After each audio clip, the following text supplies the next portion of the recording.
हम बात करेंगे सिंधु घाटी सभ्यता के बारे में। किस तरह सिंधु घाटी सभ्यता का पतन हुआ, क्या था सिंधु घाटी सभ्यता में, तो जानेंगे हम वीडियो के माध्यम से। दुनिया की सबसे प्राचीन मानव सभ्यताओं में से एक सिंधु घाटी सभ्यता की शुरुआत 3300 ईसा पूर्व में हुई थी। 1827 की बात है। ब्रिटिश फौज में एक सैनिक हुआ करता था, नाम था जेम्स लुइस उर्फ चार्ल्स मेसन। मेसन को पुराने सिक्के इकट्ठा करने का शौक था, इसलिए उसने फौज की नौकरी छोड़ दी और पंजाब के इलाके में विचरने लगा। पंजाब के इलाके में कई जगह खुदाई में उसे पुरातन सिक्के मिले।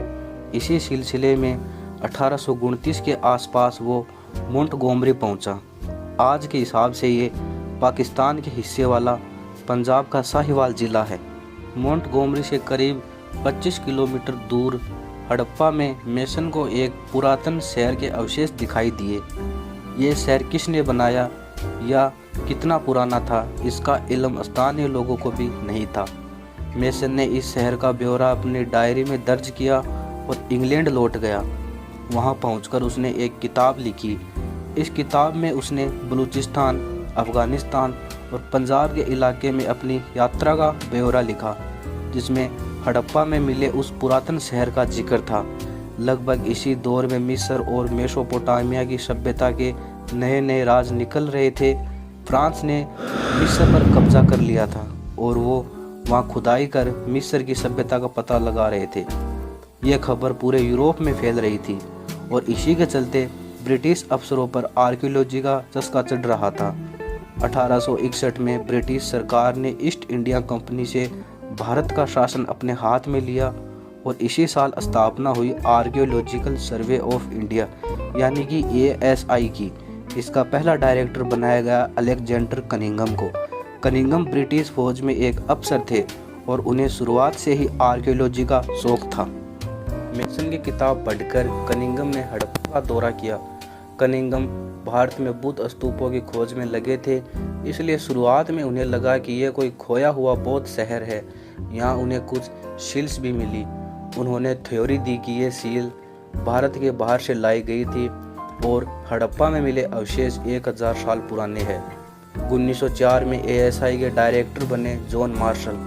जॉन मार्शल ने दयाराम साहनी को हड़प्पा की खुदाई का काम सौंपा। लगभग इसी समय पर सिंध प्रांत में एक और साइट के पास कुछ अवशेष मिले। ये था मोहनजोदारो। जॉन मार्शल ने DR भंडारकर और RD बनर्जी को इस साइट के इंस्पेक्शन का काम सौंपा। 1923 में बनर्जी ने मार्शल को बताया कि अति पुरातन काल का शहर हो सकता है। बनर्जी ने यह भी नोट किया कि हड़प्पा और मोहनजोदारो में कई समानताएं थी। दयाराम साहनी और बनर्जी के नोट्स मिलाए गए। अंत में 1924 में जॉन मार्शल ने लंदन की एक मैगजीन के माध्यम से घोषणा करी कि उन्होंने एक पुरातन सभ्यता की खोज की है, जिसे नाम दिया गया सिंधु घाटी सभ्यता। चूँकि पहली खोज हड़प्पा में हुई थी, इसलिए इसे हड़प्पन सभ्यता भी कहा जाता है। मोहनजोदारो की खुदाई का काम 1925 में शुरू हुआ, जो 1931 तक चला। 1947 में बंटवारे के बाद यह हिस्सा पाकिस्तान में चला गया। आगे चलकर हरियाणा और पंजाब के इलाके में बहने वाली घग्गर हाकरा नदी के किनारे और कई साइट मिली। ऐसा भी माना जाता है कि घग्गर हाकरा असल में सरस्वती नदी थी, जिसका भी वर्णन पौराणिक ग्रंथों में मिलता है। बहरहाल साल 2002 तक हड़प्पन सभ्यता की 1000 से ज़्यादा साइट खोजी जा चुकी थी। 2008 की एक रिपोर्ट के अनुसार इनमें से 616 साइट भारत में, जबकि 406 साइट पाकिस्तान के हिस्से में। सिंधु घाटी सभ्यता के 5 शहर प्रमुख है: हड़प्पा, मोहनजोदारो, धोलावीरा, गनेरीवाल और राखीगढ़ी। चलिए समझते हैं सिंधु घाटी सभ्यता के शहरों से हमें तब के मनुष्य के बारे में क्या पता चला। इसके अलावा 3 सवालों के जरिए सिंधु घाटी सभ्यता के बारे में जानने की कोशिश करेंगे। सिंधु घाटी सभ्यता की शुरुआत कैसे हुई, आज से करीब 5000 साल पहले लोग कैसे रहते थे, और तीसरा सवाल, सिंधु घाटी सभ्यता का अंत कैसे हुआ, क्यों ये शहर खंडर में तब्दील हो गया। शुरू से शुरू करते हैं पहले सवाल से, सिंधु घाटी सभ्यता की शुरुआत कैसे हुई। सिंधु घाटी सभ्यता की खोज के लिए जिन साइट्स की खुदाई हुई उनमें से एक का नाम है मेहरगढ़। ये साइट बलूचिस्तान में है। इसका समय 7000 से 5500 ईसा पूर्व का माना जाता है। इसी काल की एक साइट भारत में भी है, भीरडाना, जो फतेहाबाद जिले में पड़ती है। इन दोनों साइट का समय लियोलिथिक पीरियड यानी नव पाषाण काल का माना जाता है। आसान शब्दों में वो समय जब इंसान ने खेती करना शुरू किया था। इसे पूर्व हड़प्पा काल भी कहा जाता है, क्योंकि इस काल में सभ्यता की शुरुआत नहीं हुई थी, बस छोटी छोटी बस्तियों का निर्माण हुआ था। हड़प्पा या सिंधु घाटी में सभ्यता पनपी ईसा से 3300 साल पहले, जब पहाड़ी इलाके से लोग मैदानों की तरफ आए। सिंधु घाटी की खुदाई में मिले सबसे पहली सील भी इसी समय की है। सिंधु और घग्गर, खाकरा सहित बाकी नदियों के किनारे का इलाका बहुत उपजाऊ था, इसलिए इन नदियों के किनारे लोगों ने खेती करना शुरू किया। इस समय तक लोगों ने मटर, तिल और कपास की खेती शुरू कर दी थी। फिर 2600 ईसा पूर्व आते आते नगरों की शुरुआत हुई। इसी काल में लोगों ने बड़ी बड़ी दीवारें और चार दीवारी बनाकर अनाज के भंडारण की प्रक्रिया शुरू की। मिट्टी के बर्तन बनाना भी अब तक शुरू हो चुके थे। 2600 ईसा पूर्व से लेकर 1900 ईसा पूर्व के समय को सिंधु घाटी सभ्यता का स्वर्ण काल माना जाता है। इस काल के जो अवशेष मोहनजोदारो सहित बाकी साइट पर मिले, चले जानते हैं उनसे क्या पता चलता है। पुरातत्वविदों के अनुसार मानव सभ्यता 6 अलग अलग स्थानों पर स्वतंत्र रूप से उभरी। इनमें से 4 प्रमुख है: सिंधु घाटी सभ्यता, मेसोपोटामिया, मिस्र और चीन की सभ्यता। सिंधु घाटी सभ्यता की खास बात यह है कि यह सबसे बड़ी और सबसे बड़े इलाके में फैली सभ्यता थी। अपने शीर्ष पर सिंधु घाटी सभ्यता का फैलाव लगभग 10 लाख किलोमीटर के इलाकों में था, जिसमें लगभग 50 लाख लोग रहते थे। ऐसा अनुमान लगाया जाता है। अलग अलग हड़प्पन इलाके एक मुख्य नगर के इर्द गिर्द बनाए गए थे। नगर का निर्माण भी एक विशेष प्लानिंग के तहत हुआ था। हर शहर के 2 हिस्से थे, एक ऊपरी गढ़ और एक निचला गढ़। ऊपरी गढ़ में सभी मुख्य इमारतें होती थी, मसलन गोदाम जिनमें अनाज का भंडार किया जाता था। इस ऊपरी गढ़ को जमीन से कुछ ऊंचाई पर बनाया जाता था, जिसमें चारों तरफ से 4 दीवारी होती थी। इसके बाद निचला गढ़ भी 4 दीवारी से घिरा होता था। यह मुख्य शहर था जहां लोग रहते थे और इसे ब्लॉक के आकार में बनाया जाता था। ब्लॉक के बीच से सड़कें निकलती थी। इनकी चौड़ाई लगभग 10 मीटर के आसपास होती थी, लगभग 2 बैलगाड़ियों के निकलने की जगह के बराबर। इसके अलावा घरों की बीचों बीच छोटी नालियाँ निकलती थी। शहरों के निर्माण के लिए ईंट का इस्तेमाल होता था। शहर की नींव में भट्टी में पक्की पकाई ईंट लगती थी और दीवार पर कच्ची। इन ईंटों की गुणवत्ता किस कदर होती थी, इसके लिए एक किस्सा सुनिए। जब हड़प्पा और मोहनजोदारो की खोज की गई तो धीरे धीरे यहाँ से ईंट गायब होने लगे। पता चला कि कॉन्ट्रैक्टर ब्रिज आदि बनाने में इनका इस्तेमाल कर रहे थे। यहाँ तक कि स्थानीय लोग ने भी इन ईंटों को अपने घरों में लगाने के लिए ले गए। नगर की 4 दीवारी बनाने में विशेष ध्यान दिया जाता था। विशेषज्ञ अनुमान लगाते हैं कि मोहनजोदारो और धोलावीरा में बने 4 दीवारी की सिर्फ नींव बनाने में 10,000 मजदूरों को 400 दिन तक काम करना पड़ता होगा। यह 4 दीवारें दुश्मन से बचने के लिए नहीं बनाई जाती थी, बल्कि इन्हें बनाया जाता था ताकि बाढ़ का पानी अंदर न आए। बाढ़ से बचने के लिए ही अनाज के भंडारों को ऊपर वाले गढ़ में बनाया जाता था, ताकि पानी बढ़ने पर भी अनाज सूखा रहे। एक खास बात यह भी है कि इन शहरों में राजमहल या किसी विशेष इमारत के निशान नहीं मिलते हैं। इसे पता चलता है कि सभी लोग लगभग समान परिस्थितियों में रहते थे। कांस्य युग की बाकी किसी सभ्यता में ऐसा दिखाई नहीं देता। मिस्र में फेरो हुआ करते थे, जिनके लिए विशेष इमारतों का निर्माण होता था। पिरामिड जैसे स्ट्रक्चर बताते हैं कि विशेष लोगों को मरने पर ही विशेष ट्रीटमेंट मिलता था। सिंधु घाटी सभ्यता में बाकी सभ्यताओं के मुकाबले कुछ और अंतर भी है। मसलन बाकी सभ्यताओं में एक केंद्र या राजा के हाथों में शक्ति होती थी।